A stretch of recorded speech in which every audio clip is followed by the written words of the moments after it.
नमस्कार दोस्तों, स्वागत है आप सभी लोग सच्चे श्रद्धा से कमेंट्स में हर हर महादेव राधे राधे जरूर लिखें। देवों के देव महादेव सदैव आप पर अपनी कृपा बनाए रखें।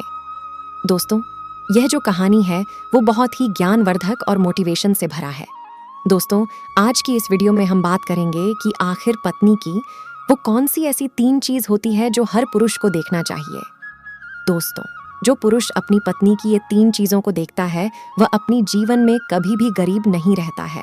उसके घर में सदा माँ लक्ष्मी का वास रहता है और माँ लक्ष्मी की कृपा दृष्टि हमेशा बनी रहती है। दोस्तों, आज की इस वीडियो में हम बताएंगे कि आखिरकार वह कौन सी 3 चीजें हैं जो हर पुरुषों को अपनी पत्नी को देखनी चाहिए। दोस्तों, उससे पहले आप सभी से निवेदन है, यदि चैनल पर आप लोग नए हैं, एंड चैनल पर आप लोग पहली बार आए हैं, तो कृपया इस चैनल को सब्सक्राइब कर लें, क्योंकि हम अपने चैनल पर रोजाना ऐसे ही ज्ञानवर्धक और मोटिवेशन वीडियो अपलोड करते रहते हैं। तो चलिए दोस्तों, अब शुरू करते हैं आज की इस प्यारी सी वीडियो और इस प्यारी सी कहानी से जानते हैं कि आखिर पत्नी की वह कौन 3 सी चीज है जो हर पुरुष को अपने पत्नी को देखना चाहिए। दोस्तों, एक बार की बात है, किसी गांव में एक आदमी रहा करता था। वह आदमी अपने पत्नी से बहुत परेशान था, क्योंकि उसकी पत्नी अपने पति से बात बात पर लड़ाई झगड़े किया करती थी। उसके घर में एकदम कंगाली छा गई थी। खाने के लिए नहीं कोई दाने थे, नहीं पीने के लिए पानी और नहीं पहनने के लिए कोई वस्त्र थे। दोस्तों, रोज रोज के इस क्लेश से वह पुरुष अपनी पत्नी से परेशान हो गया था। दोस्तों, एक दिन की बात है, वह आदमी अपने घर से जंगल की तरफ निकल जाता है। जंगल में जाते जाते उस आदमी को एक साधु से मुलाकात होती है। तब वह आदमी उस साधु के पास बैठ जाता है और वहां पर बैठकर रोने लगता है।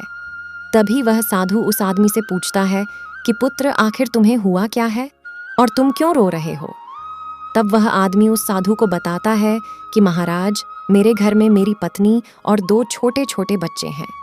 मेरी पत्नी मेरी कोई भी बात नहीं मानती है, बात बात पर मुझसे लड़ाई झगड़ा करती हैं, जिसके वजह से मेरा एक छोटा सा बिजनेस था वह भी बंद हो गया और अब हम घर में दाने दाने के लिए मोहताज हैं। हमारे घर में खाने के लिए कुछ भी नहीं है, पीने के लिए पानी नहीं है और पहनने के लिए वस्त्र भी नहीं है। लेकिन मैं अपने पत्नी को समझाता हूँ कि लड़ाई झगड़े ना करें, इसके बावजूद भी घर में लड़ाई झगड़ा करती रहती हैं। इस वजह से मैं बहुत दुखी हूँ और बहुत परेशान हूँ, इसलिए मैं घर छोड़ के आपके शरण में आया हूँ। दोस्तों, वह साधु महाराज उस आदमी से बोलते हैं कि पुत्र, तुम रो मत, आज मैं ऐसे 3 चीज बताने जा रहा हूँ। जो पुरुष अपनी पत्नी के 3 चीजों को देखता है, वो पुरुष अपने जीवन में कभी भी गरीब नहीं रहता है और न ही घर में लड़ाई झगड़े होते हैं और उसके बिजनेस में भी तरक्की होती है। दोस्तों, साधु महाराज उस आदमी को बताते हैं कि जो मैं बातें बताने जा रहा हूँ, उन 3 चीजों को गांठ बांध लो। तब वह आदमी साधु महाराज का बातें बहुत गौर से सुनता है और वह आदमी बोलता है कि महाराज, जल्द से जल्द आप मुझे बताइए कि वह कौन सी 3 चीज है जो हर पुरुष को अपने पत्नी के देखनी चाहिए। दोस्तों, तब वो साधु महाराज उस आदमी को एक कहानी सुनाते हैं। तो चलिए दोस्तों, गुरुजी से ही सुनते हैं इस कहानी के बारे में। दोस्तों, किसी नगर में एक सेठ रहा करता था। उस सेठ का बहुत बड़ा व्यापार था। उसके घर में सेठ और उसकी पत्नी रहा करती थी। सेठ और सेठानी में आपस में बहुत प्रेम था। उनके घर में किसी भी प्रकार का लड़ाई झगड़े और क्लेश नहीं होते थे, इसलिए उनके घर में सदैव माँ लक्ष्मी का वास रहता था और उनकी बिजनेस में दिन दुगुनी और रात चौगुनी तरक्की होती थी। उन सेठ सेठानी में इतना प्रेम था कि उनके इस प्रेम को देखकर आसपास के लोग जल जाया करते थे। सेठ और सेठानी के इस प्रेम का मिसाल हर गांव वाले देते थे। ऐसे कर करके उस सेठ और सेठानी की बात उस गांव की राजा तक भी पहुंच जाती है। दोस्तों, जब सेठ और सेठानी की बात उस गांव के राजा के पास पहुंचती है, तो वो राजा भी उनके प्रेम की मिसाल की तारीफ करते हैं और कहते हैं कि हमारे गांव में एक पुरुष और स्त्री ऐसे भी हैं जिनके घर में कभी भी लड़ाई झगड़ा नहीं होते। उन दोनों में आपस में इतना प्रेम है जितना कि अपनी जिंदगी में कभी भी नहीं देखा। दोस्तों, एक बार की बात है, महाराज पूरे नगर में ढिंढोरा पिटवा देते हैं और कहते हैं कि इस राज्य में जितने भी लोग रहते हैं वो सभी लोग अपने अपने घर में दिया जलाकर रखेंगे। तब राजा की रानी अपने राजा से पूछती हैं कि महाराज, आखिरकार आप सभी के घरों में दिया क्यों जलवा रहे हैं? राजा रानी की बात सुनकर रानी को बोलते हैं कि दीपक प्रेम का निशानी होती है। जिसके घर में दीपक जलता है उसके घर में सदैव ही प्रेम बना रहता है। और मैं चाहता हूं कि जो प्रेम सेठ और सेठानी के बीच में है, वही प्रेम हमारे इस नगर में, हमारे इस राज्य में, कि यदि मैं अपनी पत्नी को रोक टोक करूंगा तो घर में बेवजह ही लड़ाई झगड़ा होना चाहता हूँ। दोस्तों इसी राजा के सेठ सेठानी पूरे नगर में ढिंडोरा पीटते और कई बातों और बोलते हैं कि सभी के घर में रात भर दीपक इसलिए अनदेखा करता था ताकि पति पत्नी में वह प्रेम और व्यवहार बात मानकर अपने दोस्तों घर में दिए जलाते हैं। राजा और रानी अपने छत के ऊपर खड़े होकर अपने नगर का नजारा के घर के दीपक बुझ और वह राजा और रानी देखते हैं सेठानी के घर पूरे राज्य में कभी भी नहीं बुझती है, लेकिन सिर्फ एक सेठ और सेठानी का ही गांव का घर जो सेठानी जहां दीपक वह अपने घर की दीपक को सदैव तब राजा रानी से बोलता है कि देखो सेठ और सेठानी में कितना प्रेम है। रहे। सभी के घरों का दीपक बुझ गया है, लेकिन सेठ और सेठानी के घर का दीपक अभी भी जल रहा है।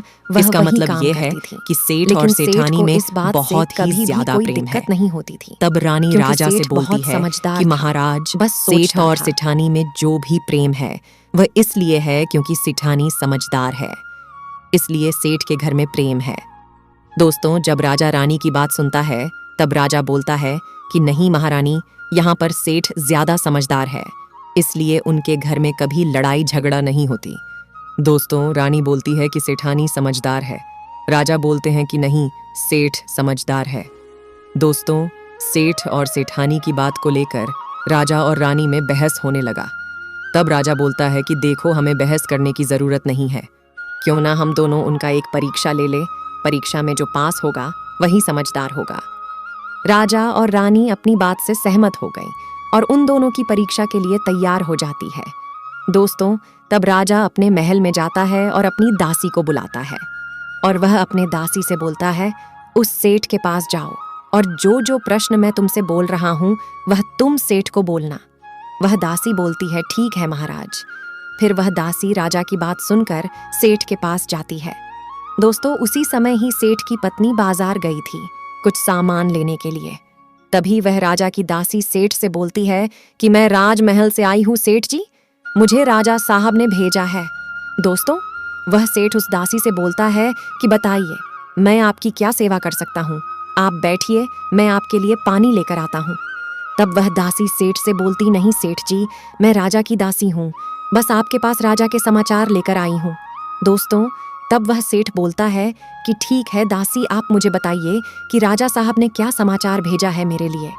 तो दोस्तों, वो दासी सेठ से बोलते हैं कि सेठ जी, राजा साहब ने मुझे यह बोले हैं, यदि तुम अपनी पत्नी को छोड़ देते हो तो वह तुम्हें खूब सारे हीरे और जवाहर देंगे, तुम्हें राजमहल में एक अच्छे पोस्ट पर नौकरी भी देंगे।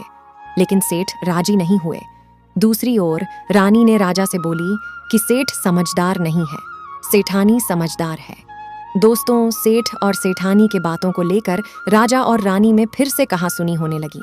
तब रानी राजा से बोलती है कि तुमने सेठ की परीक्षा ली है, मैं भी सेठानी की परीक्षा लेना चाहती हूँ। तब उससे बात क्लियर हो जाएगा कि सेठ और सेठानी में कौन ज्यादा समझदार है। तब राजा रानी को आदेश देता है कि प्रिय, तुम भी एक बार सेठानी की परीक्षा ले लो। तब रानी अपनी राजमहल से एक दास उस सेठानी के पास भेज दिया और अपने दास से बोलती है कि जो मैं तुम्हें बोल रही हूँ, ऐ सारी चीजें जाकर उस सेठानी को बोलना। तब राजा का दास उस सेठानी के पास जाता है। इधर से सेठ अपने काम के सिलसिले से कहीं बाहर गया हुआ था, जिससे घर पर सेठानी ही अकेली थी। दोस्तों, दास मौका देखकर उस सेठानी के पास पहुंचता है और सेठानी से बोलता है कि सेठानी जी, मैं राजमहल से आया हूँ, मुझे रानी साहिबा ने भेजा है। तब वह सेठानी बोलती है, ठीक है, बताइए किस लिए तुम्हें रानी साहब मेरे पास भेजा है। दोस्तों, अब वह दास सेठानी से बोलता है कि वो बोली है, यदि तुम अपने पति को छोड़ दोगी तो वह बहुत सारे हीरे जवाहरात देंगे, और अगर तुम अपने पति को मार दोगी तो वह तुम्हें अपने राज्य का आधा हिस्सा दे देंगे। दोस्तों, दास की बात सुनकर सेठानी तैयार हो जाती है और कहती है, ठीक है, यदि रानी साहिबा अपने राज्य की आधा हिस्सा मुझे देंगी तो मैं अपने पति को मार दूंगी। दोस्तों, तब उस राजा का दास उस सेठानी से बोलता है कि मुझे कैसे पता चलेगा कि तुमने सेठ जी को मार दिया है। तब सेठानी राजा के दास से बोलती है कि मेरे घर में जो दीपक जल रहा है वह तुम्हें दिख रहा है।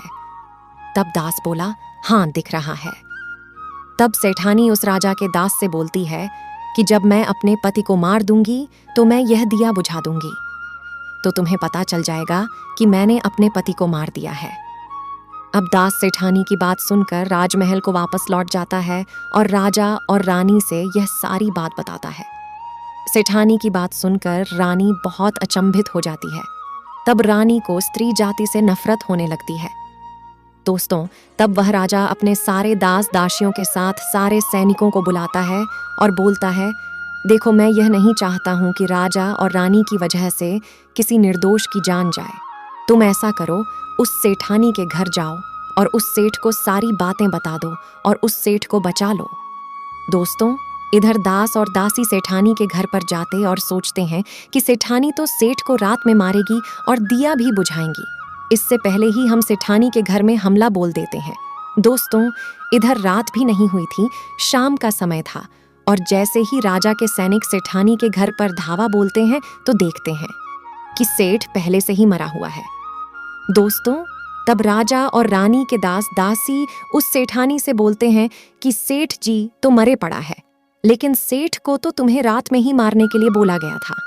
दोस्तों, तब सेठानी ने कहा, सेठ को तो मारना ही था, रात में तो मुझे दिया बुझाना था, इसलिए सेठ को तो मैंने दिन में ही जहर देकर मार दिया है।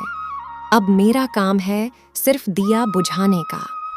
दोस्तों, वह सैनिक उल्टे पांव उस सेठ के घर से राजा के दरबार में भागे भागे जाते हैं और राजा को सारी बातें बता देते हैं। दोस्तों, राजा क्रोध से आग बबूला हो जाता है और उसको स्त्रियों से घृणा होने लगती है और वह अपने सैनिकों को भेजता है कि उस सेठानी को बंदी बनाकर लाए। तब राजा के सैनिक उस सेठानी को बंदी बनाकर राजा के राज दरबार में पेश करते हैं। दोस्तों, तब वह राजा उस सेठानी को कारावास में डलवा देता है और वह राजा समस्त स्त्री जाति से नफरत करने लगता है। दोस्तों, वह साधु इस कहानी को गांव के उस आदमी को सुनाता है। तब साधु उस आदमी से बोलता है, अब तुम्हें समझ में आ गया होगा कि स्त्री की वह कौन सी 3 चीजें हैं जो हर कोई पुरुष को देखना चाहिए। वह आदमी साधु से बोलता है कि महाराज, मुझे अभी भी समझ में नहीं आया कि वह कौन सी 3 चीज है जो हर पुरुष को देखना चाहिए। दोस्तों, तब साधु उस आदमी को बताते हैं कि हर पुरुष को अपने स्त्री के सबसे पहली चीज यह देखनी चाहिए कि वह कहाँ पर आ जा रही है। दोस्तों, जो पुरुष अपनी स्त्री की यह चीज देखता है कि वह कहाँ पर आ रही है और वह कहाँ पर जा रही है, तो उसके घर में कभी लड़ाई झगड़ा नहीं होते हैं और वह अपनी पत्नी के ऊपर नियंत्रण कर पाता है। दूसरी चीज है, पुरुष को पत्नी के अंदर यह चीज देखनी चाहिए कि उसकी पत्नी के बोलचाल कैसी है, वह अपने पति की इज्जत कर रही है कि नहीं, अपनी पति की बात मान रही या फिर नहीं। जो स्त्री अपने पुरुष की बात नहीं मानती है, अपने पति की इज्जत नहीं करती है, वह अपने पति के साथ कुछ भी कर सकती है, जैसे कि उस सेठानी ने उसके साथ किया था। इसलिए हर पुरुष को अपनी पत्नी की यह चीज देखनी चाहिए। तीसरी चीज, वह साधु उस आदमी को बताता है कि हर पुरुष को पत्नी के चाल चलन जरूर देखना चाहिए। दोस्तों, जो पुरुष अपने पत्नी के चाल चलन देखता है और उसके चाल चलन पर उससे ज्यादा प्रेम नहीं करता है, उसको अपने कंट्रोल में करके रखता है, तो उसके घर में लड़ाई झगड़ा कभी भी नहीं होती। दोस्तों, जो स्त्रियां अपने घर पर मनमानी चलाती हैं और अपने पति की बात नहीं मानती हैं, उनके घर में इस तरीके की मुसीबत आती है। दोस्तों, ये 3 बातें वह साधु महाराज उस आदमी को बताता है और फिर वह आदमी इन 3 चीजों को गांठ बांध लेता है और साधु को प्रणाम करके अपने घर पर चला जाता है। दोस्तों, मैं उम्मीद करती हूँ कि आपको इस कहानी से बहुत कुछ सीखने को मिला होगा। दोस्तों, सच्ची श्रद्धा से कमेंट में जरूर लिखें, हर हर महादेव, राधे राधे। दोस्तों, देवों के देव महादेव सदैव आप पर अपनी कृपा बनाए रखें। जाते जाते आप प्लीज़ इस वीडियो को लाइक करें, अपने दोस्तों के साथ शेयर करें और हमें सब्सक्राइब करना ना भूलें। और हाँ, इस वीडियो से कोई भी सवाल हो तो आप कमेंट बॉक्स में ज़रूर लिखें, और आपके पास कोई भी सवाल नहीं ही तो हर हर महादेव ज़रूर लिखें। क्योंकि आपके कमेंट से हमें वीडियो बनाने का मोटिवेशन मिलता है। धन्यवाद।